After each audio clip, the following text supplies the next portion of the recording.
어제 민주당은 긴급 기자회견까지 해서 이 예. 파일 공개했고 그 위중하다는 거 아니에요? 민주당 입장은. 아니 이거를 민주당이 위중하다고 보는 것이 아니라 국민께서 지금 위중하게 보고 계신 것 아닙니까?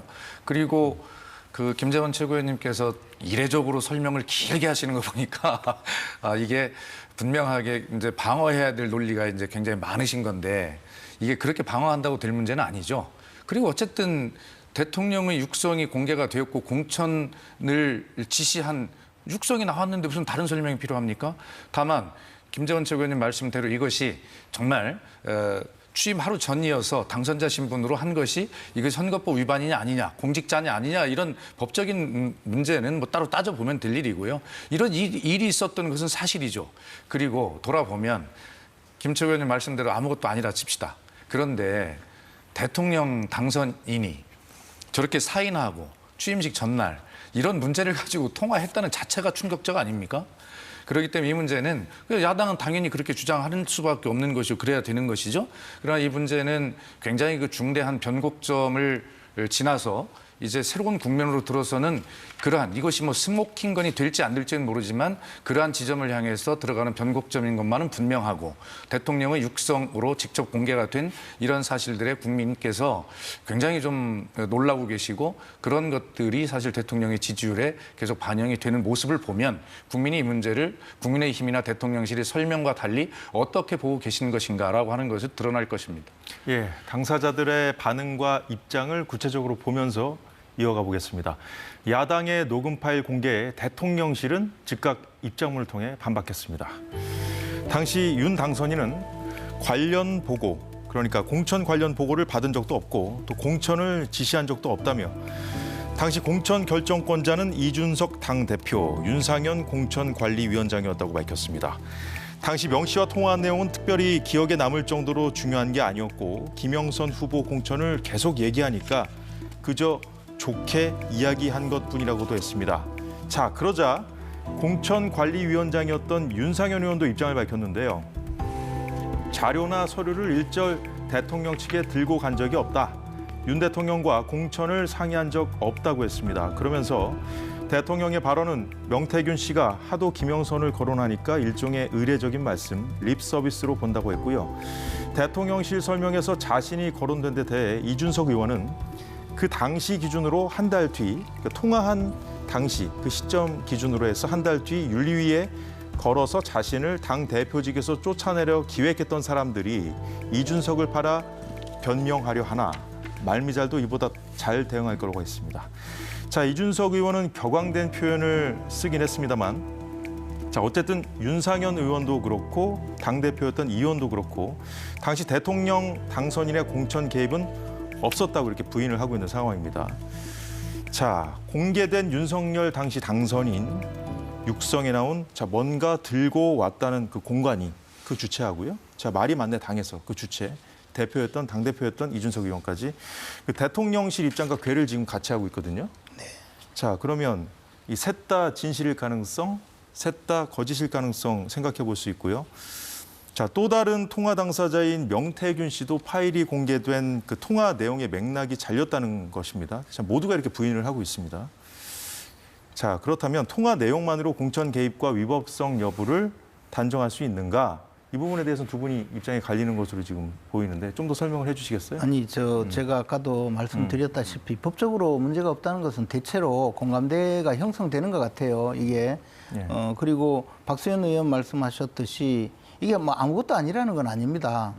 말씀하셨다시피 대통령의 육성이 공개되었는데 어떻게 아무것도 아닐 리가 있으며 이게 뭐 단순히 요거 하나만 이 통화 녹음만 공개가 되었다면 그냥 그렇게 볼 수 있지만 이미 명태균 씨가 저질러 놓은 많은 일이 있고 그와 관련돼서 상당히 논란이 있는 상황에서 이 문제가 벌어졌기 때문에 이것은 절대로 가벼운 문제가 아니죠. 그래서 우리 당이 주체적으로 그 해결을 해야 될 큰 문제입니다. 그리고 국민들도 굉장히 놀라신 사안이고요. 그러나 민주당에서 지금 주장하고 있는 것은 이것이 불법임을 전제로 해서 특히 공천 개입이 사실이고 공천 개입은 불법이다라는 전제 아래 지금 뭐 탄핵까지 운운하고 있고 대통령 임기 단축 개헌까지 지금 주장하고 있지 않습니까? 또 예. 당장 12월 2일부터 장애 집회도 주도하려고 하고요. 그렇기 때문에 저희들은 일단 이 문제가 과연 불법 행위에 해당되느냐 여부, 또 진짜 공천 개입이 있었느냐 여부에 대해서 자꾸 따지지 않을 수가 없는 거죠. 그런데 지금 말씀하신 그 상황대로 대통령의 해명이나 또는 예. 윤상현 의원, 이준석 대표의 이야기, 명태균 씨는 뭐 거짓말 많이 하니까 굳이 거론하지 않더라도 이분들의 주장을 전부 보더라도 과연 윤석열 대통령이 실제 그 공천관리위원회에 김영선 전 의원의 공천을 요구했느냐라고 보기는 좀 어려울 것 같습니다. 그리고 그 전 단계에 이미 이 사건이 이 녹취 파일이 공개되기 전에 이준석 의원이 김영선 전 의원에게 공천을 하기로 사실상 공감대가 형성되었다고 여러 차례 밝혔거든요. 그랬기 그래요? 때문에 그랬기 때문에 제가 보기에는 이것이 막 이례적으로 공천이 뒤틀렸다든가 그런 사안은 아닌 것 같아요. 그래서 저는 다만 물론 그 과정에 어떤 일이 있었는지 저희들이 알 수가 없죠. 그렇게 되어 있기 때문에 예. 이 문제에 대해서 공천에 개입해서 전혀 다른 결론이 났다고 저는 보기가 어렵다고 봅니다. 그리고 설사 그런 행위가 가정적으로 있었다고 하더라도 그것이 불법 행위는 아니다라는 취지이죠. 네, 이미 뭐 아까 김채고 의원께서 말씀하신 대로 이미 공천이 어느 정도 정리가 돼 있었고, 그리고 뭐 대통령실이나 윤상현 의원 설명도 그냥 공천 받을 사람이 받은 거다, 이런 얘기도 지금 했거든요. 그런데 자, 이준석 대표는 어쨌든 당 대표였으니까 최종 서명을 했을 거 아니에요, 공천장에다가. 그렇겠습니다. 근데 본인이 뭐 주도한 건 아니란 얘기인지 그러니까 이제 이준석 좀 더 맞춰볼 예, 퍼즐이 좀 있어 보입니다. 그렇습니다. 이준석 의원은 당연히 이 문제에 선을 그을 수밖에 없는 그런 입장이고 지금까지 그렇게 입장을 해왔잖아요. 예. 근데 왜 이준석 의원에게는 이제 야당이 지금 궁금한 것이 없어 보입니다. 지금. 아니 뭐 이준석 의원에게 굳이 저희가 이야기를 안 해도 지금 다른 곳에서 많은 이야기들이 나오고 있는데 뭐 이준석 의원에게 입장을 밝혀라 뭐 그럴 필요는 없겠죠. 그냥 두고 보고요. 중요한 건 이제 김재원 최고위원 말씀대로 민주당은 그렇게 주장하지만 이제 국민의힘은 위법성은 없다 이렇게 이제 이야기를 하는 것인데 결과적으로 중요한 것은 이제 앞으로도 뭐 여러 건의 이제 추가 폭로가 지금 기다리고 있는 것 아니겠습니까? 그럼 과연 민주당 지도부가 가장 그 수위가 높은 것을 가장 먼저 하고 뒤에 뭐 정도를 낮출 일은 저는 없을 거라고 보고 가장 낮은 수준의 이런 정도를 해서 이후에 계속 어떤 수준을 높여가는 더 확실한 어떤 증명성을 높이는 그런 전략으로 가지 않겠나 저는 그렇게 보는데요. 어쨌든 중요한 것은 이런 과정에서 공적인 마인드가 없이 대통령 후보로서 당선인으로서 또 대통령과 영부인으로서 행동한 이런 문제들에 대해서 지금 전체적으로 문제를 이야기하고 있는 거잖아요.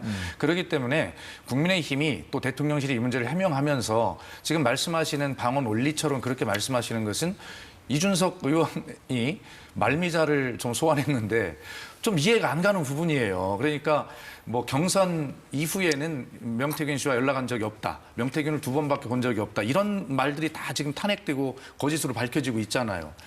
그런 거 하나만 봐도 뭔가 지금 개운찮은 다른 일들이 많이 있을 거라고 국민들께서 지금 염려를 하시는 거예요. 그래서 국민의힘이 이 문제를 위법성 여부를 가지고 방어를 하는 것보다는 지금 전체적으로 이것이 문제라고 하는 것을 국민들이 인식을 하고 있기 때문에 이 해명을 하는데 신뢰성을 높이는 것이 훨씬 더 중요하다 저는 그렇게 생각을 합니다. 어제 그 민주당이 녹취 파일을 처음으로 공개를 했죠. 네. 일부만 보여준 것이고 아주 극히 일부예요. 왜냐하면 오늘 민주당 쪽 얘기 들어보니까 3분의 1도 아직 확보한 파일을 못 들었다는 거예요. 그렇다고 그럼 들었습니다. 이제 막 듣는 상황에서 일단 가장 눈에 띄는 거 한 가지 어제 공개를 했을 가능성이 있는데 오늘 나오셨으니까 여쭤보는 건데 네.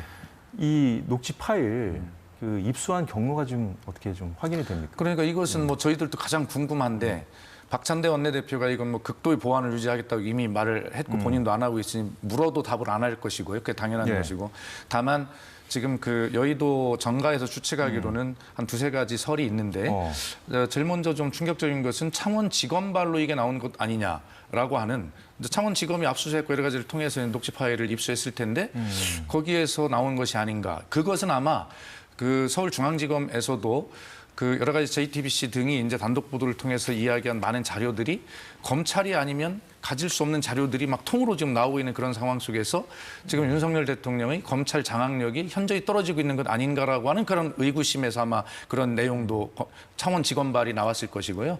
또 하나는 우리 김재원 최고위원님이랑 저랑 이제 방송 전에 그런 이야기를 나누었습니다만 명태균 씨가 이제 포렌식을 맡겼다는 것인데 그 포렌식 업체가 이제 민주당이 제공했을 가능성 이런 게 있고 또 지금 언론에서 분석하는 대로 김영선 전 의원의 그 운전 수행 비서가 명태균 씨 녹음 파일을 자기 핸드폰으로 녹음해서 제공했을 가능성. 마지막에 말씀하신 건 명 씨의 주장이에요. 예, 그렇습니다. 그렇게 한 3가지 정도의 추측들이 지금 여의도 정가에서 돌아다니고 있는 그런 이야기입니다. 왜 이걸 여쭤봤냐면 어제가 무슨 날이었냐면 명태균 씨 자택을 검찰이 압수수색한 날이었거든요. 네. 정확히는 녹취 파일을 민주당이 공개한 직후에 그 압수수색이 이루어졌고 명 씨는 아버지 산소에 가서 그 본인이 갖고 있는 증거를 다 불태워버리겠다 이런 얘기도 그 전에 방송에 한 것으로 좀 알려지고 있습니다. 네. 자, 이런 상황에서 명태균 씨는 민주당의 누군가가 이 녹취 파일을 건넬 사실을 몰랐을까? 아니면 명태균 씨가 직접 건넸을 가능성은 없을까? 여러 가지 가능성을 생각해 볼 수 있잖아요. 근데 뭐 가능성 여러 가지겠지만 지금 그게 무슨 뭐 중요한 의미겠습니까? 결국 민주당이 모든 녹취 파일을 다 가지고 있다는 게 중요한 것이고요. 그 입수 경위가 분명히 그 합법적인 과정이 아닐 가능성이 있기 때문에 밝히지 못하는 상황일 거라고 봅니다. 그리고 특히 뭐 창원지검 이야기하는데 저도 검찰에서 근무했지만 검찰에서 아무리 요즘 세상이 뒤집어 엎어졌다고 하더라도 검찰청 직원들이 입수한 그 자료를 야당에게 전달한다는 것은 지극히 비정상적인 상황이죠. 아마 우리 박수현 의원님이 이제 우리 당이나 국민들에게 혼란을 더 가중시키고 검찰과 여당을 그 이관계를 그 동원해서 검찰을 불신하고 검찰은 또 여당을 불신하는 관계를 만들기 위해서 고도의 그 계략을 지금 방송에서 발표하고 있는 거 아닌가 싶은데요. 사실 그럴 가능성은 저는 없다고 봅니다. 그러나 말씀하신 대로 명태균 씨가 그 뭐 포렌식을 맡기고 그 포렌식을 맡겼다고도 언제 한번 이야기를 했던 것 같아요. 뭐 비슷하게. 그런데 그 포렌식 업체에서 나왔다면 이것은 명백히 불법적인 방법이죠. 민주당은 뭐 그런 불법도 저는 충분히 할 수 있는 분들이라고 생각을 합니다.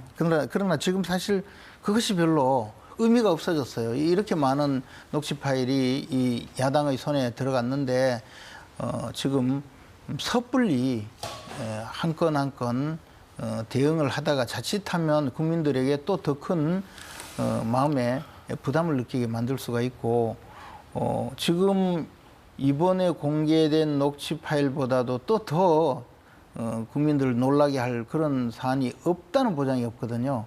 그래서 차분하게 대처를 해가면서 한 건 한 건 이 발표가 되면 진솔하게 당시 상황을 설명하고 잘못한 것이 있으면 추후에 잘못했다고 또 분명히 인정을 알겠습니다. 해야 될 그런 사안이고요. 예. 한 가지만 더 말씀드리자면 이런 사안을 두고 당에서 이 보수가 단일 대우로 좀 대응을 해야 되는데 여기서 이제 분열해서 당내 싸움을 벌이면 이어서 우리가, 얘기해 보죠, 그거는. 예, 알겠습니다. 있었던 여러 가지 예, 마침 오늘 대통령실이 국정감사, 그러니까 국정감사가 진행 중입니다. 대통령실에 대한 이 녹취 파일 문제로 여야가 정면 충돌했는데 국감에 나온 정진석 대통령실 비서실장 발언 잠시 들어보겠습니다.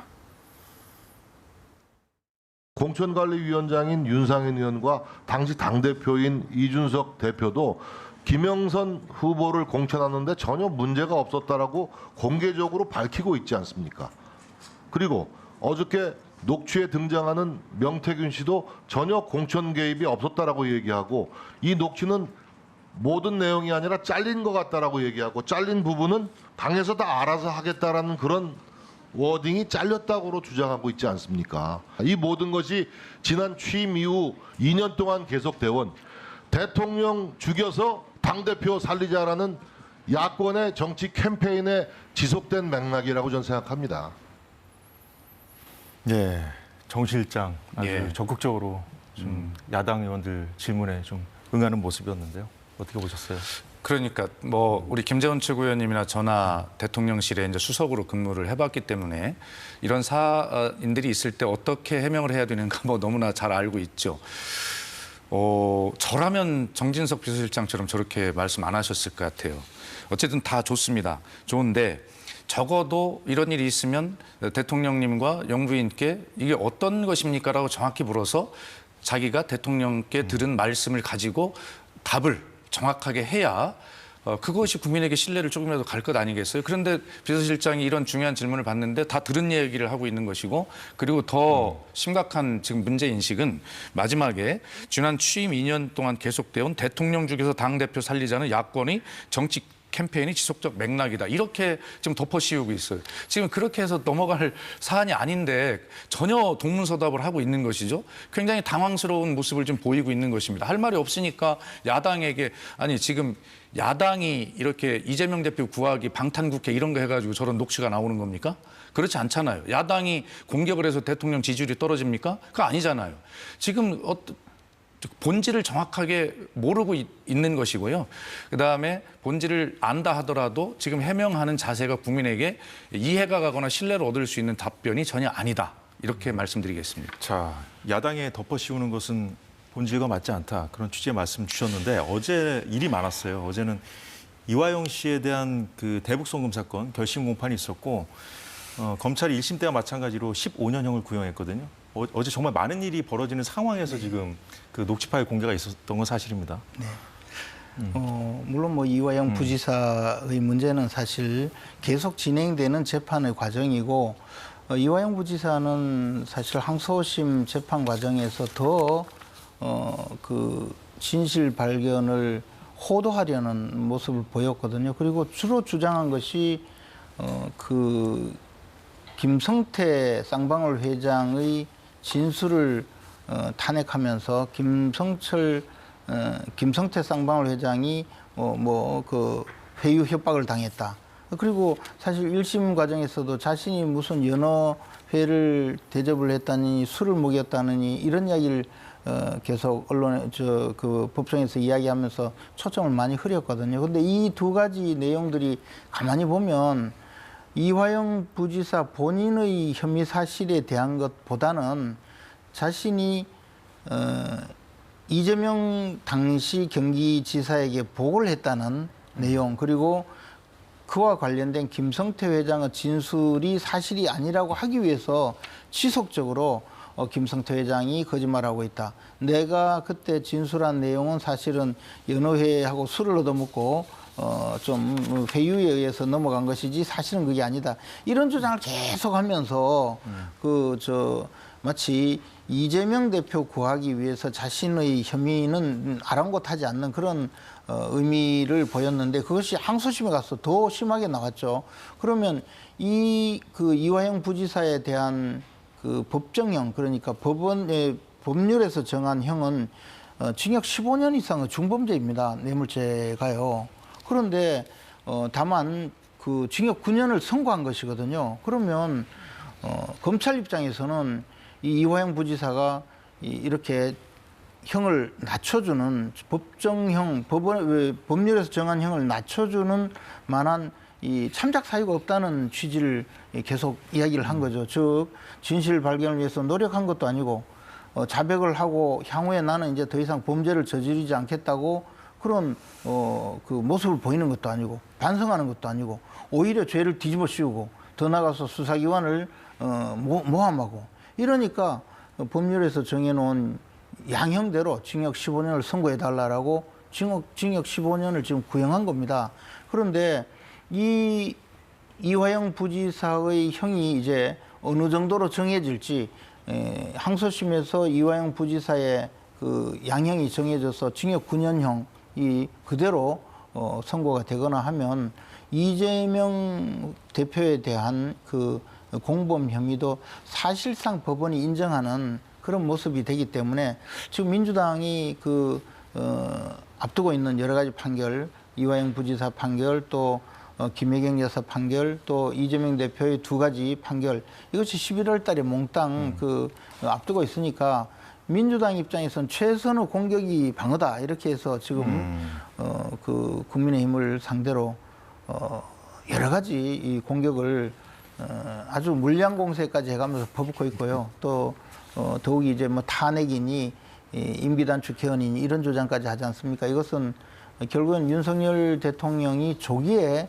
낙마하는 그런 상황을 만들어서 이재명 대표가 교도소에 가기 전에 대선이 치러질 수 있도록 하려는데 사력을 다하고 있는 거죠. 그래서 국민 여러분들께서 여러 가지 놀라는 상황이 되긴 했지만 그렇다고 해서 범죄 혐의를 받고 있는 야당 대표가 자신의 이 사법 처리를 면하기 위해서 탄핵까지 주장하고 또 임기 단축 개헌까지 주장하는 그런 정치 공세에는 휩쓸리지 않기를 저희들이 바라고 있죠. 그 야당에 대한 오늘 도움 말씀 여기까지 듣겠습니다. 고맙습니다.